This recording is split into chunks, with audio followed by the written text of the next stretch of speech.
भारत सरकार कानून बना दे पॉपुलेशन कंट्रोल का, तो उससे कंट्रोल हो जाएगी, उससे कंट्रोल हो जाएगी। और क्या कानून में लगाए कि अगर नहीं मानोगे तो क्या करेंगे?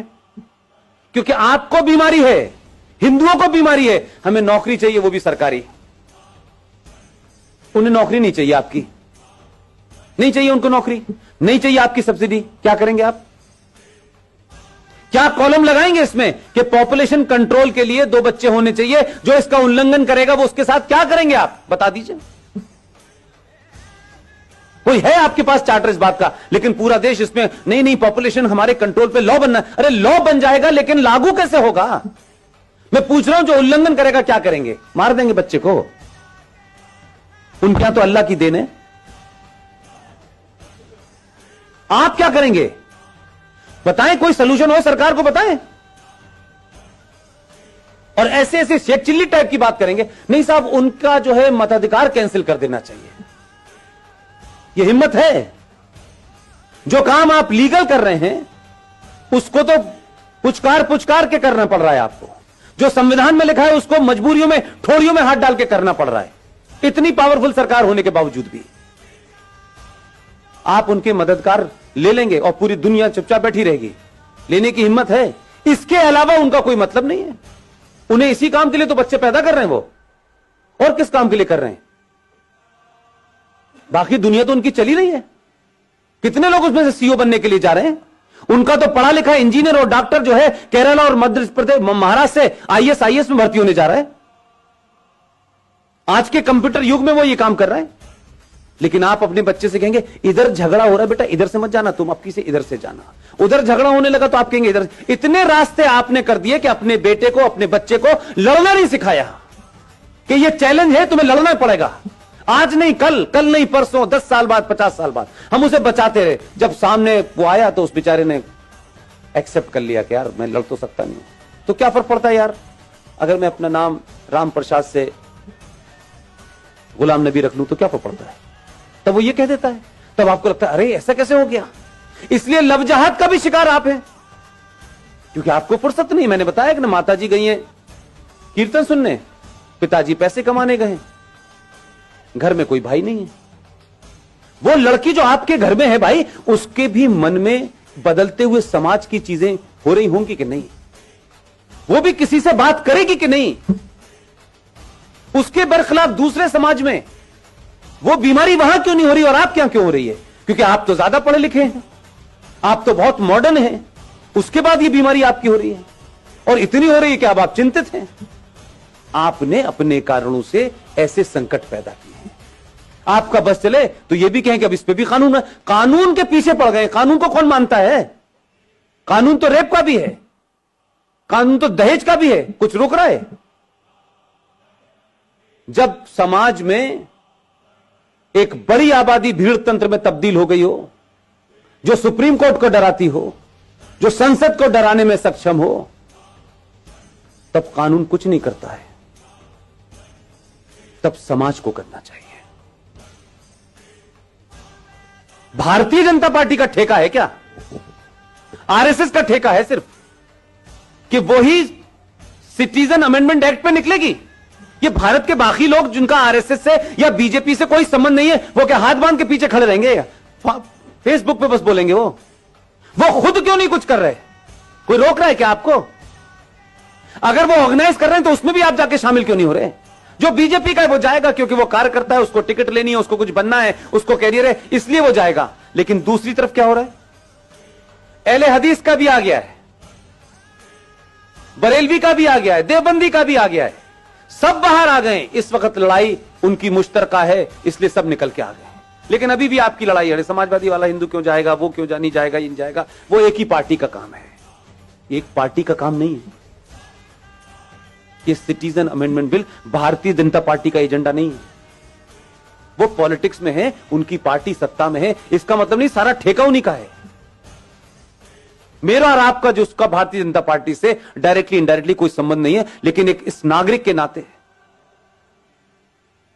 इस देश के एक समझदार, एक ईमानदार सिटीजन के नाते मेरी कोई भूमिका नहीं है। दंगे होंगे तो पुलिस रोकेगी, जुलूस निकालना होगा तो बीजेपी निकालेगी, हम सिर्फ जो है बैठे बैठे अपने लड़के को अमेरिका भेजने का रास्ता बताएंगे। ये नहीं चलेगा। एक संकट नहीं है, ये सिर्फ शुरुआत है जो बहुत दिन से रुकी हुई थी। इसलिए मैं कहता हूं कि इस देश में राष्ट्रवादी ताकतें, सनातनी शक्तियां जैसे जैसे मजबूत होंगी, इस देश में गद्दारों के चेहरों से बेनकाब जल्दी होंगे। लिहाजा अगर आप ये चाहते हैं, सरकारें आएंगी, सरकार चली जाएंगी, कोई पता नहीं है कौन कितने समय तक रहने वाला है। देश तो पहले भी चल रहा था, घिसट रहा था, कुछ अच्छा था, कुछ बुरा था, कुछ जीते कुछ हारे, ये सब चल रहा था। लेकिन अपने दिल पे हाथ रखिए कि जिन समस्याओं को हम नेहरू जी ने दे दी है, ये गांधी जी ने दे दी है, ये फला ने दे दी है, ये उसने कर दी है, जब उन समस्याओं को जड़ से खत्म करने का समय आ रहा है तो फिर इतनी अगर मगर क्यों हो रही है? फिर इंतजार किसका हो रहा है? पहली बार इस देश में सरकार राष्ट्र के लिए काम कर रही है, तो समाज की जिम्मेदारी क्या है कि पूरी ताकत से खड़े हों और सरकार को यह भरोसा दिलाएं कि हम जो काम आप कर रहे हैं वो हमारे लिए शायद उसका तत्कालिक कोई फायदा हो ना हो, लेकिन आने वाली नस्लों के लिए होगा। यह तय होगा कि 20 साल के बाद मेरे बच्चे टोपी लगाएंगे, मेरी बेटियां बुर्का पहनेंगी या नहीं पहनेंगी। अगर नहीं चाहते हैं तो ताकत से खड़े होइए। वो कौन है, कौन नहीं है, कैसा है, बुरा है, अच्छा है, यह महत्व नहीं है। इस समय कई सवाल पूछने का समय नहीं है। दूसरे सवाल नहीं पूछ रहे हैं, पूरी दुनिया में है। पाकिस्तान नेशनल असेंबली का चेयरमैन चिट्ठियां लिख रहा है सऊदी अरब को। 2.5 लाख की रैली निकल रही है उस बांग्लादेश को जिसे आपने चड्डी बनियान पहनना सिखाया है। नंगे घूम रहे थे वो, जिनकी आधी आबादी आपके मुल्क में है, और आपके मुल्क में सत्ता लोभी लोग उनको कह रहे हैं इनको रखो, ये हमारे दबान है, क्योंकि इन्हीं से हमें वोट मिलेगा और इसी हम सत्ता में रहेंगे। यही कारण रहा होगा 1000 साल पहले भारत के गुलाम होने का, जो आज दिखाई देता है मुझे। कैसे कैसे नारे लग रहे हैं इस देश के अंदर, हर राज्य एक अलग अलग बात कर रहा है। कोई यूएनओ चिट्ठी लिख रहा है, आपके लोगों की गिनती ज्यादा है उसमें, वही ताकतें बाहर निकल रही हैं। सबके नाम नहीं लेना चाहता, इतने महान नहीं उनका नाम लूं मैं, लेकिन राष्ट्र को आपकी जरूरत है। और आप समझ लीजिए, हम सब लोग इतने बेहया हो चुके हैं, इतने बेगैरत हो चुके हैं कि हम जरा सा अगर हमारे आदमी में कहीं कमजोरी हो गई, जरा सी कहीं हल्का सा भी वो कमजोर पड़ा, हम पहले लोग हैं जो ये कहेंगे। हम बहुत कह रहे थे यार इतना नहीं करना चाहिए था, देखो इसने इतना ज्यादा कर दिया था, हम इतने मक्कार लोग हैं। हम उसके बुरे वक्त में, क्योंकि ये उसका बुरा वक्त नहीं है, ये देश का और राष्ट्र का बुरा वक्त है। इस वक्त कुछ भी नहीं सोचना है मुझे, न मैं सोचना चाहता हूं, न मेरी कोई महत्वाकांक्षा है। हम अगर 5 लोगों को जगा सकते हैं तो 5 को जगाएं, क्योंकि हमारे यहां कुछ लोग सो नहीं रहे हैं, हमारे यहां जगे हुए लोग भी सोने का बहाना कर रहे हैं। लिहाजा ऐसे सम्मेलन हर दिन होने चाहिए, हर जगह होने चाहिए, सड़कों और चौराहे पर होने चाहिए और खुले में होने चाहिए, ताकि एक बार में लाखों लोग सुने। इसकी यह महत्वता नहीं है कि इसमें कौन बोलने आया है, कौन चीफ गेस्ट है, कोई ना कोई आता रहेगा। और आपने सोचा भी नहीं होगा कि इस देश में 15-20 लोग इसी समय देश के अलग अलग कोनों पे बोल रहे हैं। उनका किसी पार्टी से कोई संबंध नहीं है, वो किसी पार्टी के ऑफिस नहीं गए।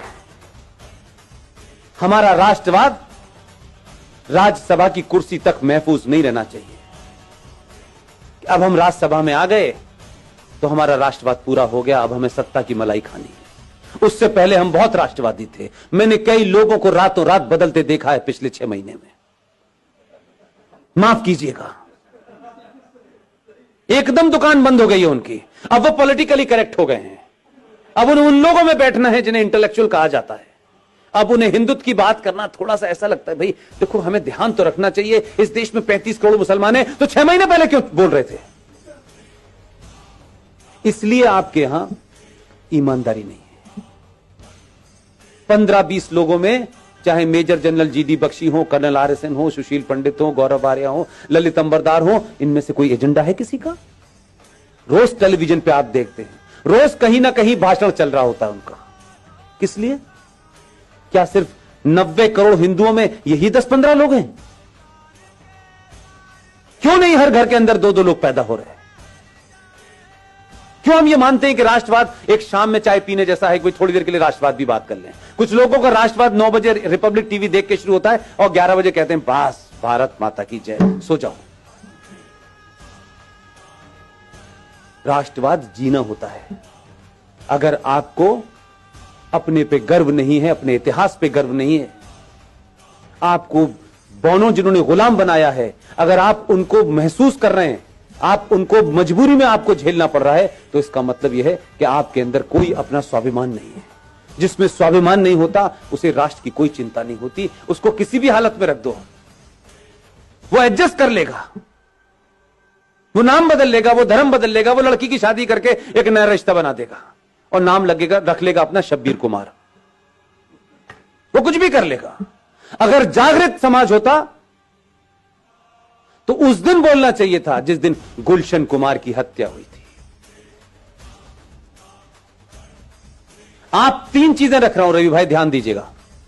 इस देश की प्राइमरी एजुकेशन को हमने क्रिश्चियंस के हाथों सौंप दिया है, राइट? इस देश के इतिहास को हमने 70 सालों में कम्युनिस्टों के हाथों में सौंप दिया था। और तीसरी चीज बताऊं, इस देश का एंटरटेनमेंट आपने जिहादी मुसलमानों के हाथों छोड़ दिया।